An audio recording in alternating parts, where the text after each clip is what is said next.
Quilties, it's Karen Marchetti. This time on Dual Process, Jodi Robinson and I are working on a Lonestar quilt. We have a couple ideas for you, so grab your printable and let's get started.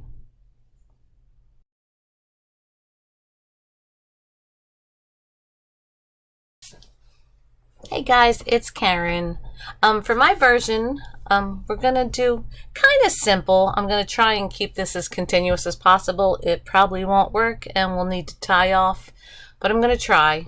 And I'm gonna assume that this is a wall hanging and that we can get at least half of it in one pass, okay? First thing we're gonna do is I'm gonna start right here. And I'm just going to do a continuous curve like that, using the seam lines as my aiming point. From here, I'm going to do a large echo back. Okay, so essentially I'm just echoing those little scallops. And then I'm going to do my background fill, which I'm using swirlies, and I want to start here and I want to end up over here so that I can keep traveling. So I'll do my best to fill that so that I can get to where I want to be. And again, you can use whatever background fill works better for you. If you want loopies or swirlies or pebbles or whatever fill you want to use. I just like scrollies. They travel really well for me and I think they look nice. Okay, so we're going to repeat that for this section here. Just using the seam lines for those little continuous curves which turn into little like scallop edges.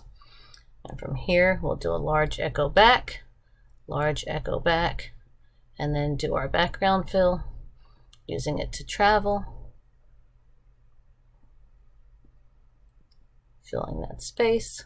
Repeat the same thing on this last section. Large echo, and then fill with your background fill. All right, almost done. Filling that section in. Okay, so now we're right here.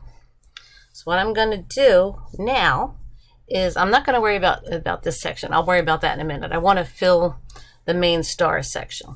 So what I'm going to do is repeat those scallops, but I'm going to go down this section of the star.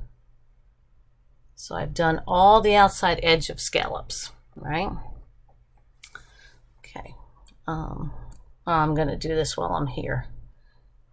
Do the large echo, do a large echo here, large echo here, large echo, large echo. I want to end up here. So now I will fill this with that same background that I was using on the edges in the center of this little star. Cut into here, and now I'll do this section. Same thing, repeating those scallops. Large echo, large echo, large echo, large echo. I want to come back to here, so I'm going to try my best to use those background fill to travel. If it doesn't work, then you just tie off and you just tie back on where you need to be. Okay, and then repeat that section in here. Scallops. Large echo, large echo, large echo, large echo. Again, wanting to be here. So go up here, do the background fill.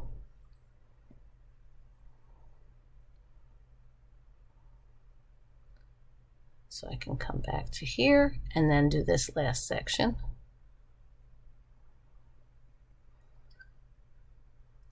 Large echo, large echo, large echo, large echo.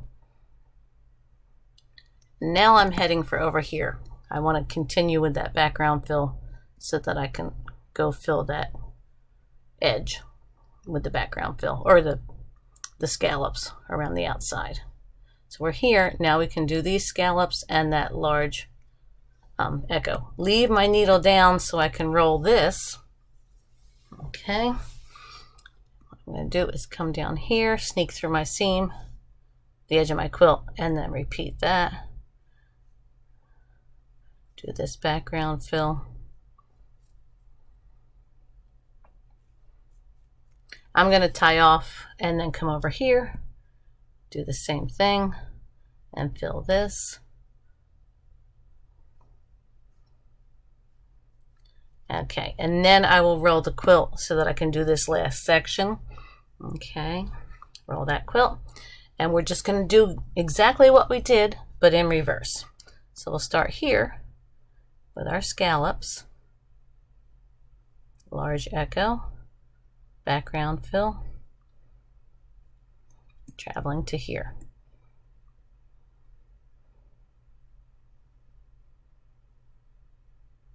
Okay, get here. Again, the little continuous curve, scallops, large echo, background fill.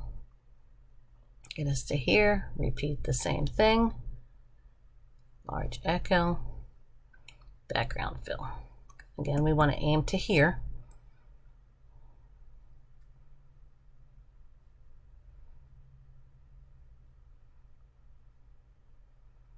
And now we'll fill in that star section with the small continuous curve or scallops, whichever you prefer to call them. Large echo, and then fill with the background fill. And this looks so much better when it's quilted than when it's drawn on this screen. It looks really messy, but you get the idea. Okay, from here, again with the small continuous curve or the scallops, large echo, and we want to come back to here, so we'll plan our path accordingly.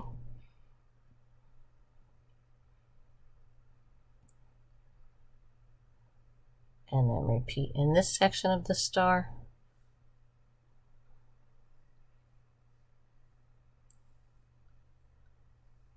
And again, we want to come back here, so plan that path.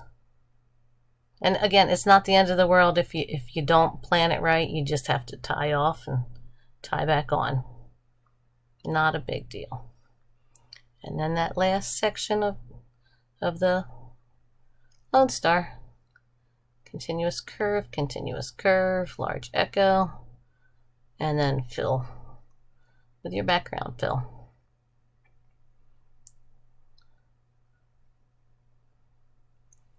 And there you have it. I think that's really simple. If you wanted to do it in different colors, you know, if this were a real life quilt and you wanted a dark color in the star area and a lighter color in the background fill, you know, in this section, you can do that. I would quilt. Let me see if I can change colors.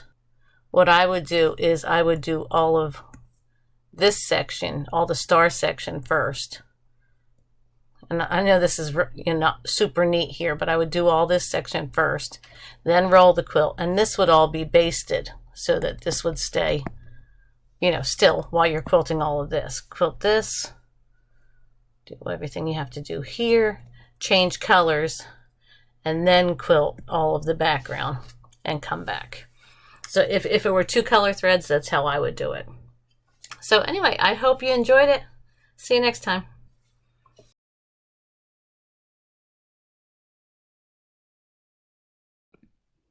Hi everyone, it's Jodi. In this episode, we are of course working with the Lonestar quilt.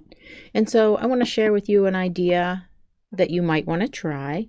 I'm going to tell you just real quick a little bit how I was thinking about this particular design. You know, sometimes a Lonestar quilt can be, if it's not pieced perfectly, a little bit wonky. And so keeping that in mind, a lot of the ones I've also done, again, are prints. And so it's great to try to fit all this awesome stuff in here, but a lot of times if you aren't going to be able to see it, you may want to go for something. In this case, I chose continuous curve because it's really good for when something isn't perfectly pieced. Because, you know, with continuous curve, you just stretch it out to go from point to point, as you'll see as soon as I start drawing this. And so it works well if things don't quite match. And the other part of it is, I'm going to do continuous curve, excuse me, around the outside 2 rows. of the Lonestar. And then in the center, I'm going to do some big open feathers. The reason for that is that I like to try to use something really nice and open in the center, just in case you run into any problems where this whole, all these piece segments come together. And you know this is going to be a really thick, giant, in general anyway, seam in the center there.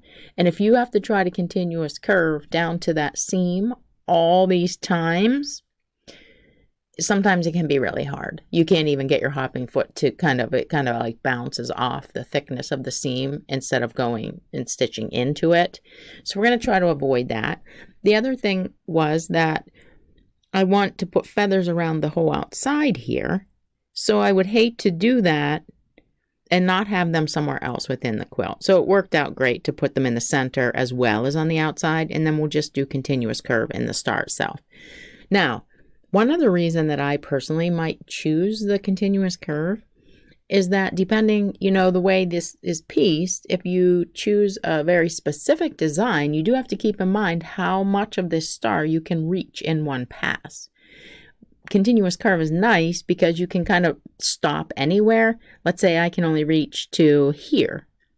This is giant. Well, that's fine because as I'm doing it from the top down, I'll just make sure to stop on this pass here.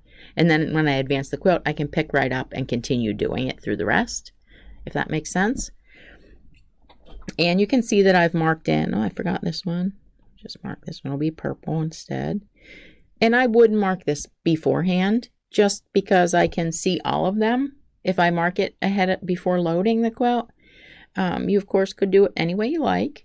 You may just want to go in there and do something like, instead of the feathers, maybe you choose to do a paisley design, which very much gives the look almost the same as feathers. And that would be equally, pretty. So let's look at this quilt. Let's say we have it loaded, and I'm kind of going with the wall hanging. So you don't, and I'm going to figure that I can probably reach to the center at least. So if that's what I'm looking at, I would go ahead and do the continuous curve first, just because as long as it's in the same pass, it'll be fine. And I probably would also, stitch in the ditch around here, around the perimeter of the star for sure.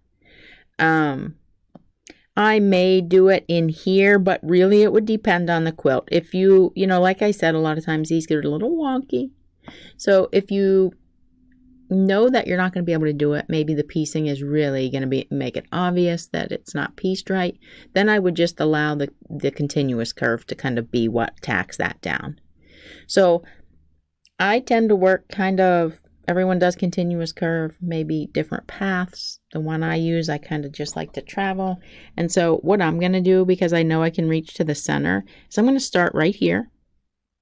I'm going to go up, out, back, and just do that. And I'm just going to do it along the whole perimeter, so I don't lose my way and so I missed a couple. Boy, this is hard to do on here. So it clearly, in general, would probably look a little bit nicer than that. I would like to think anyway. And this just keeps me on track so I don't miss one whole section. And because you never see those missed sections until you've taken it off the machine. This is kind of, how I would do it. I just keep going. Whoop. So now, once we get to the end of this section, right here, I'm not going to do that other side. I'm going to go ahead and make my way back to where I started. And of course, if you couldn't reach the whole half of it, then of course you could just do what you can reach. Oh my goodness, these are so wobbly. Okay, and then we're just going to do the same thing again. Okay, should have stopped right there. We're just going to go out and back, out and back. Oh, I totally screwed up. Let me erase this one and these ones, because So now I want to go along here.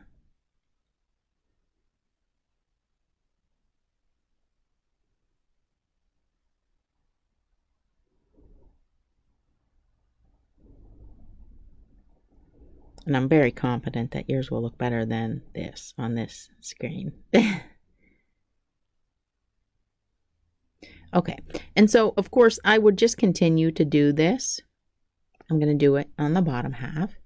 At this point, I might actually come in and do this, but knowing that I may not be able to reach this whole side, I think I'll hold off and do that when I advance the quilt.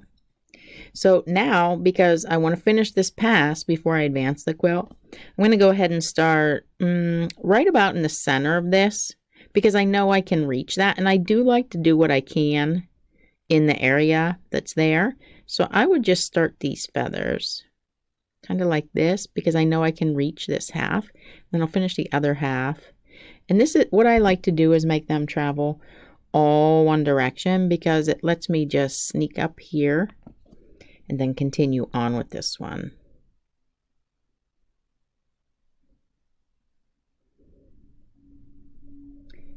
I like to do both sides at once, because then just you have the whole thing done when you get to the end of that section that you're in. You just want to take those feathers out to fill that whole area. You can travel along the outside edge and just repeat that in each of these outer areas.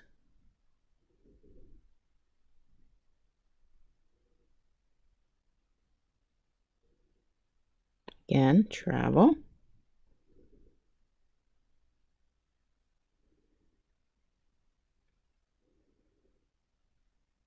You just want to be sure when you mark in your spines that you're not making it so that you're going to have some really big ones that you have to, go out way too far.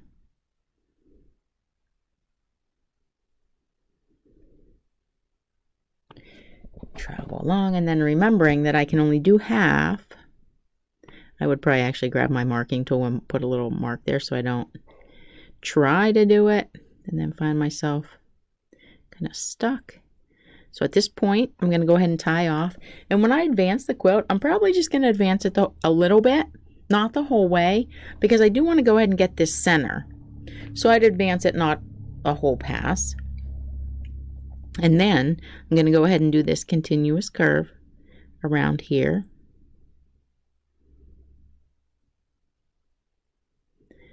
First. And then I'm going to go ahead into the center, and I'm going to do the same thing we did on the outsides. And I'm going to fill this entire star section with feathers, just like we did around the outside.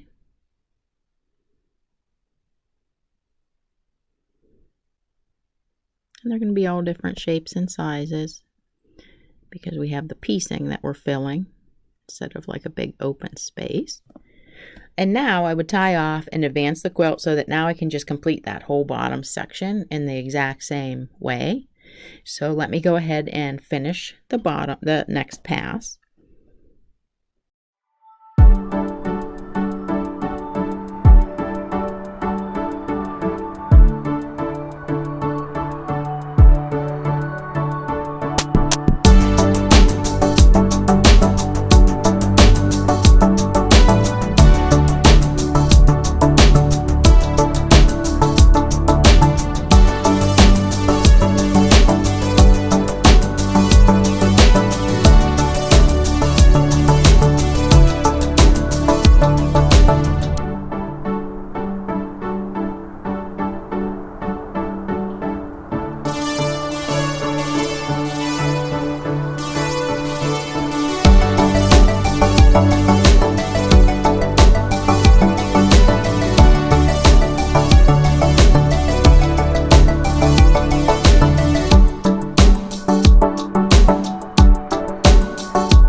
So that brings it, oh, I missed this last little spot, my half.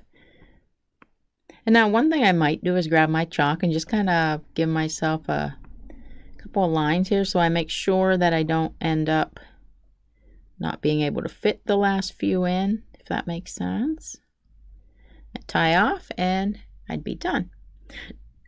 Now I actually, if I'm going to stitch around the outside in the ditch, I usually do save it for last, because then I'm, looking at this. So I would go ahead and I don't know, I'd probably start from over here, put my needle in, stitch in the ditch around here, then leave my needle down, let the quilt out a little bit, and then I'd go ahead and stitch the rest. And then I'm going to do the same thing for the star, but now I'm up here. So I'm looking at the top part. So now I'd go ahead and do this, doing the same thing. Leave my needle down and just gently and slowly roll. And that's the end. So I hope you guys enjoyed that, and I'd love it if you gave that a try, or maybe try adding some of your own designs in there with the continuous curve. We'll see you next time. Bye. Thanks so much for joining us. We hope that you have enjoyed today's designs, and be sure to join us for the next episode of Dual Process.